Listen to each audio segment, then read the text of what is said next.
Bonjour à tous, ici Pauline Roche. Bienvenue sur ma chaîne dédiée à la santé et aux avancées fascinantes en biotechnologie. Si vous êtes curieux de découvrir comment ces innovations transforment notre bien-être et notre avenir, n'hésitez pas à vous abonner pour ne rien manquer.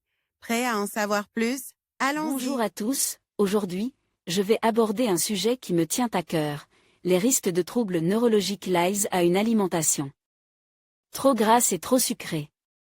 Dans cette vidéo, je vais vous expliquer comment notre régime alimentaire peut influencer notre santé mentale et cognitive.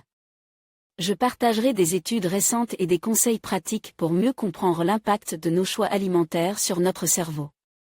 Restez avec moi pour découvrir comment une alimentation équilibrée peut contribuer à notre bien-être neurologique.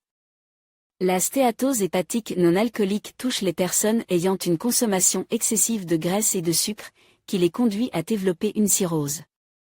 Des chercheurs mettent en évidence l'axe foie-cerveau dans le bon fonctionnement des fonctions cérébrales, et par quel mécanisme la maladie du foie gras peut être à l'origine de maladies neurodégénératives graves telles que la démence. La stéatose hépatique non alcoolique touche environ 200 000 personnes en France et se caractérise par une accumulation de graisse dans le foie pouvant conduire à une inflammation puis à la cirrhose.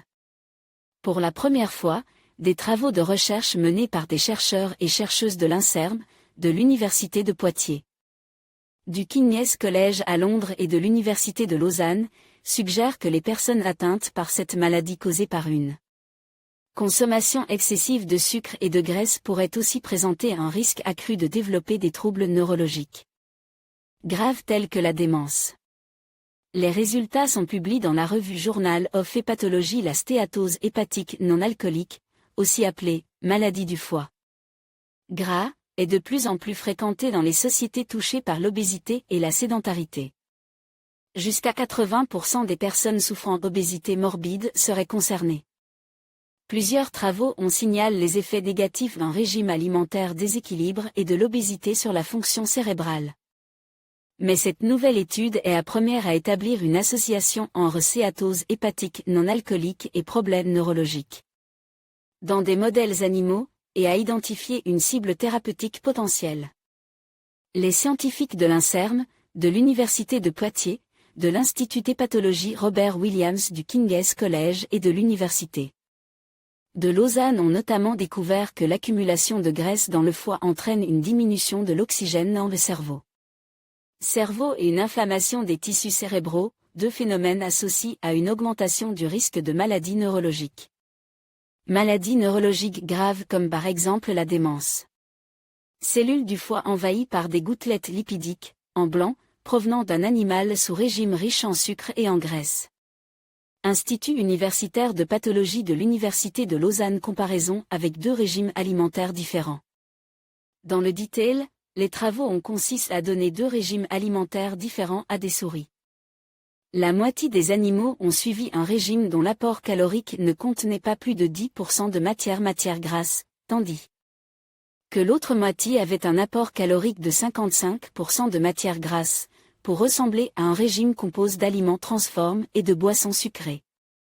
Après 16 semaines, les chercheurs ont effectué une série de tests pour comparer les effets de ces deux régimes sur l'organisme, et plus particulièrement sur le foie et le cerveau. Ils ont constaté que toutes les souris consommant les niveaux les plus élevés de graisse étaient considérées comme obèses et développaient une stéatose hépatique non alcoolique ainsi qu'une résistance à l'insuline. Par ailleurs, les scientifiques ont aussi observé chez ces animaux un dysfonctionnement cérébral marqué, qui se traduisait par des troubles du comportement. L'étude a également montré que le cerveau des souris atteintes de stéatose hépatique non alcoolique présentait des niveaux d'oxygène plus faibles. Selon les scientifiques, deux hypothèses pourraient expliquer ce phénomène. La maladie réduirait le nombre et le diamètre des vaisseaux sanguins cérébraux, qui apporteraient ainsi moins d'oxygène aux tissus. Des cellules spécifiques pourraient aussi consommer davantage d'oxygène à cause de l'inflammation détectée dans le cerveau. Ces souris étaient également plus anxieuses et présentaient des signes de dépression. Il est très inquiétant de constater l'effet que l'accumulation de graisse dans le foie peut avoir sur le cerveau, en particulier Parce que cette maladie est souvent bénigne au départ et qu'elle peut exister silencieusement pendant de nombreuses années sans que les gens en soient conscients, a déclaré Anna Adjiambi, première auteure de l'étude et maître de conférence. Honoraire au King's College de Londres.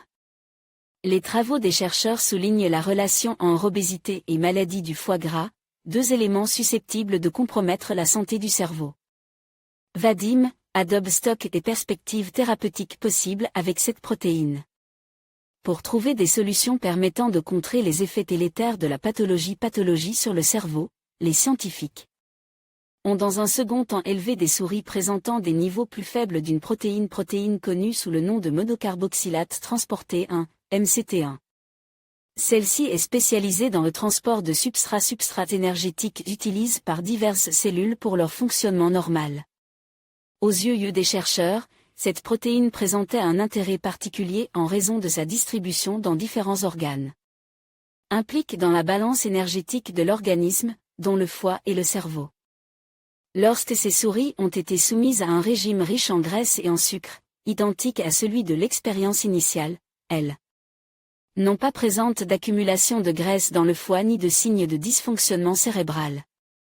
L'identification de MCT1 comme élément clé dans le développement de la stéatose hépatique non alcoolique et du dysfonctionnement cérébral qui lui est associé ouvre des perspectives intéressantes, précise Luc Pellerin, dernier auteur de l'étude. Elle met en évidence les mécanismes potentiels en jeu dans l'axe foie-cerveau et indique une cible thérapeutique possible. Ces travaux de recherche soulignent donc que la réduction de la quantité de sucre et de graisse dans notre alimentation n'est pas seulement importante pour lutter contre l'obésité, mais elle permettrait aussi de protéger le foie afin de préserver la santé du cerveau et de minimiser le risque de développer des maladies comme la dépression et la démence au cours du vieillissement. En conclusion, il est essentiel de prendre conscience des effets néfastes d'une alimentation trop grasse et trop sucrée sur notre santé neurologique. Les études montrent qu'une consommation excessive de ces aliments peut augmenter le risque de troubles cognitifs et neurologiques. Adopter une alimentation équilibrée, riche en nutriments, est donc crucial pour préserver notre bien-être mental et physique. En faisant des choix alimentaires éclairés, nous pouvons non seulement améliorer notre santé, mais aussi protéger notre cerveau à long terme. Prenons soin de notre corps et de notre esprit en privilégiant des aliments sains et nutritifs.